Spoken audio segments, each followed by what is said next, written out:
है, एनडीए को 12 सीट मिलने का अनुमान असम में दिखाया जा रहा है। अब असम की क्या स्थिति बन रही है?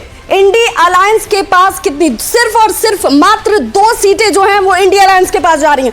अब आप अनुमान लगाइए कि 49% जो लोग हैं वो ये कह रहे हैं कि भाई मैं मोदी के साथ खड़ा हूं क्योंकि उनके काम पर यकीन है, उनके नेतृत्व पर यकीन है, उनके विजन पर यकीन है, और इसीलिए 12 सीटें जो हैं असम में एनडीए के पास जाती हुई नजर आती हैं।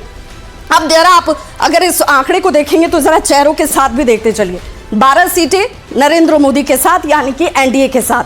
अब राहुल गांधी की बात कर लेते हैं, इंडी गठबंधन की अगर बात करते हैं तो वहां पर चेहरा वही है, और यहां 0 का आंकड़ा दिख रहा है। ये सबसे अजीब बात यहां नजर आती है, जबकि अन्य के पास भी 2 सीटें जो हैं वो जाती हुई दिख रही हैं। अब आप सोचेंगे कि आखिर कांग्रेस ऐसा क्या नहीं कर पाई? क्या असम की जब हम बात करते हैं तो वहां पर इंडी गठबंधन जो है वो बहुत ज्यादा कारगर नहीं दिखा। और अब जरा इस गाड़ी को देख लीजिए, ये गाड़ी जो है वो पूरी रफ्तार में दौड़ रही है, सभी राज्यों में दौड़ रही है, और ये इसलिए दौड़ रही है क्योंकि मजबूत चेहरा जो है वो विपक्ष के पास नजर नहीं आता है, स्वीकार्य युक्ति नजर नहीं आती है। राहुल गांधी को लेकर अगर बात की जाए तो लोग एक मजबूत चेहरे के तौर पर उन्हें नरेंद्र मोदी के बाद देखते हैं, पहले नहीं देखते हैं, और यही वजह है कि ये स्थिति असम में भी नजर आ रही है।